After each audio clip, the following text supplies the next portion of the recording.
Assalamualaikum warahmatullahi wabarakatuh. Perkenalkan, nama saya Ika Wahyuni, NPM 2114370040. Di sini saya akan mereview jurnal yang berjudul dengan Implementasi Design Thinking dalam Membangun Inovasi Model Bisnis Perusahaan Percetakan.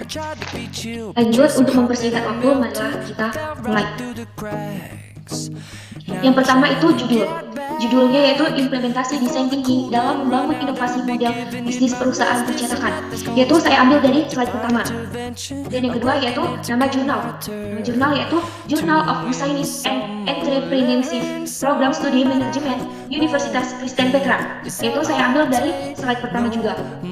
Kemudian volume dan halaman. Volume terdiri dari 2 dan halaman terdiri dari 12 halaman. Yaitu saya ambil dari Google Scholar ya teman-teman. Tahun jurnal yaitu 2016 dan saya ambil juga dari Google Scholar ya teman-teman. Nama penulis yaitu Tommy Alan Saputra, yaitu saya ambil dari slide pertama juga. Kemudian reviewer yaitu Walim Kairulmala dan Thompson 2013, saya ambil dari slide kedua. Dan kemudian tanggal jurnal yaitu 4 Januari 2016, saya ambil dari Google Scholar ya teman-teman. Lanjut, tujuan penelitian, yaitu tujuan utama dalam penelitian ini adalah mengimplementasikan design thinking dalam membangun inovasi bisnis yang inovatif, yaitu saya ambil dari slide ketiga. Kemudian subjek penelitian yaitu bisnis perusahaan percetakan dalam design thinking, saya ambil dari slide kedua teman-teman. Lanjut, metode penelitian, yaitu isinya penelitian ini menggunakan metode penelitian kualitatif, adalah penelitian yang bertujuan untuk mendapatkan pemahaman yang mendalam tentang masalah-masalah manusia dan sosial, bukan mendeskripsikan bagian permukaan dari suatu realita. Penelitian dengan mendekatkan kualitatif, menekankan analisis, proses dari proses berpikir secara induktif yang berkaitan dengan dinamika hubungan antar fenomena yang diamati dan senantiasa menggunakan logika ilmiah. Gunawan 2015.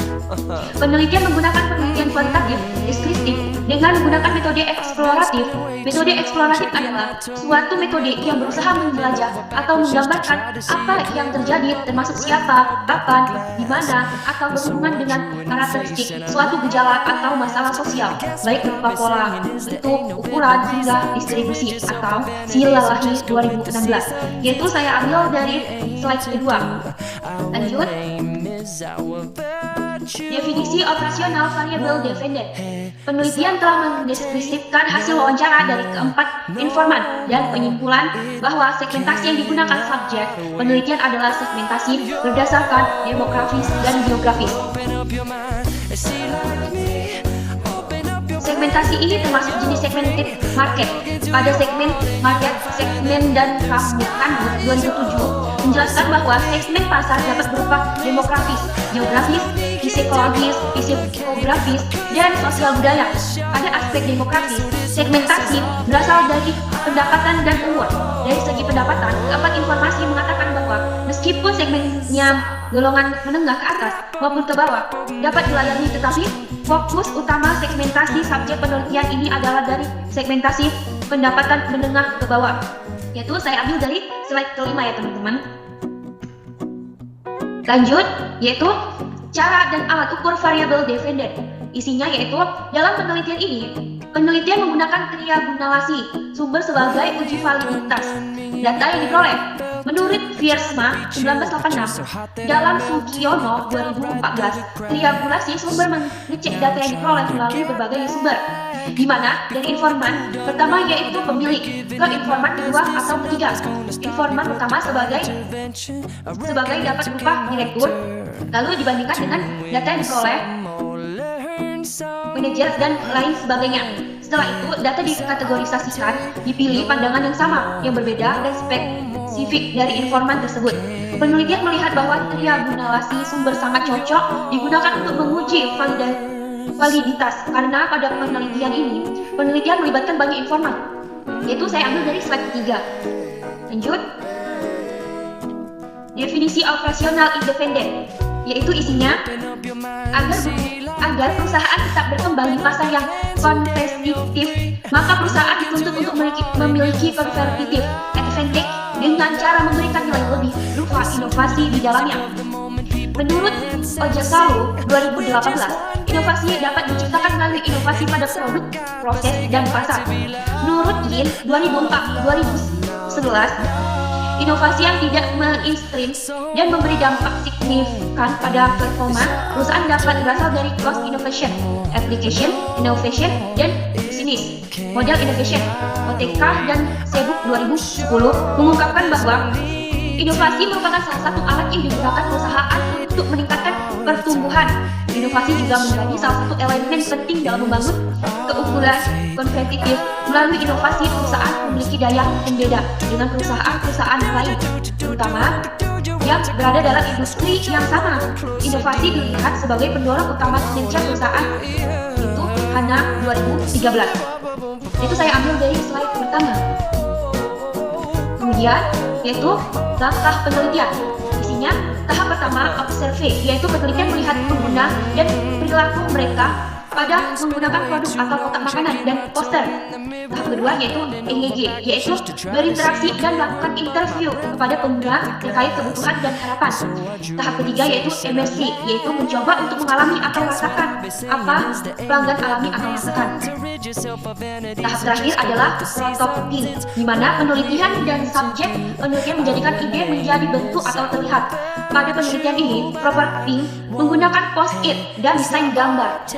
Penelitian akan melihat reaksi pelanggan terhadap gambar produk dan mengkonfirmasikan apakah gambar tersebut sesuai dengan kebutuhan pelanggan. Itu saya kutip dari slide ketiga ya teman-teman.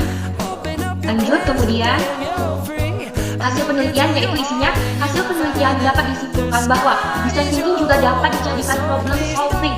Maka hal tersebut akan memberikan nilai getting the job done, karena perusahaan memecahkan masalah pengguna melalui produk yang dibangun berdasarkan design thinking. Dan ketika permasalahan dapat diselesaikan, akan membuat pekerjaan pengguna cepat terselesaikan. Value proposition lain yang dapat ditambahkan adalah desain. Melalui design thinking, perusahaan dapat menciptakan desain produk yang sesuai dengan harapan pengguna dan tentu menjadikan desain produk lebih baik dengan warna gambar yang lebih beragam daripada desain sebelumnya. Yaitu saya ambil dari slide kelima. Lanjut, kekuatan penelitian. Yaitu isinya, kekuatan pada penelitian ini adalah penelitian juga menggunakan design thinking sebagai pendekatan dan proses dalam pengumpulan informasi yang melibatkan pengguna, dan ketika perusahaan telah memberikan gambar dan desain yang diperbarui terus atau update, hal tersebut akan memberikan nilai newness pada value proposition. Itu saya ambil dari slide keempat ya teman-teman. Kemudian kelemahan penelitian, yaitu proses retur dan sukar penjual tersebut dapat mungkin terjadi karena produk kurang inovatif atau tidak ada value added dan adanya produk gagal atau spoilage. Data tahun 2012, retur hanya 10% dari total produk yang didistribusikan pada tahun 2013. Retur mencapai 15% tahun 2014, retur sebesar 30% pada tahun 2015 atau bulan Januari sampai Agustus. Retur sudah mencapai 17% melalui analisa tren dengan menggunakan behavior over time atau garis merah di dalam gambar 1.2. Retur pada tahun 2015 diperkirakan akan meningkat daripada tahun 2016. Sedangkan permasalahan dalam mengikuti permintaan pasar yang berubah-ubah, hal ini dimasukkan karena desain gambar poster dan buku selalu mengikuti tren animasi yang booming sesaat. Yaitu saya ambil dari slide kedua ya teman-teman. Kemudian yang terakhir yaitu kesimpulan, yang isinya yaitu mengimplementasi design thinking dapat membangun inovasi model bisnis dengan memberikan tambahan nilai pada elemen value proposition, yaitu newness, customization, performance, getting the job done, dan design. Pada elemen customer relationship, perusahaan dapat menambahkan outreach, sedangkan pada elemen K, activities, perusahaan dapat menambahkan activities problem solving. Mengimplementasikan design thinking dapat menciptakan produk sesuai dengan harapan pengguna melalui tahapan expectation, define, ide, edit, dan prototype. Pengguna menginginkan produk kertas yang tebal, modif dan gambar yang beraneka ragam, dan update. Gambar kotak dapat digambar kartun agar dapat menarik minat anak-anak. Warna yang cerah, lipatan kotak yang pas, dan ukuran yang beragam seperti ukuran 12x12 cm, 12x16 cm, 18x18 cm, dan 22x22 cm. Inovasi model bisnis dapat dijalankan dengan 9 elemen kanvas. Model bisnis, 9 elemen tersebut adalah customer segment, value perversion, challenge, customer relationship, revenue streams, key relationships, dan key activities, key partners, dan cost structure. Yaitu saya ambil dari slide ke-10. Sekian review jurnal dari saya. Apabila ada salah-salah kata, saya mohon maaf.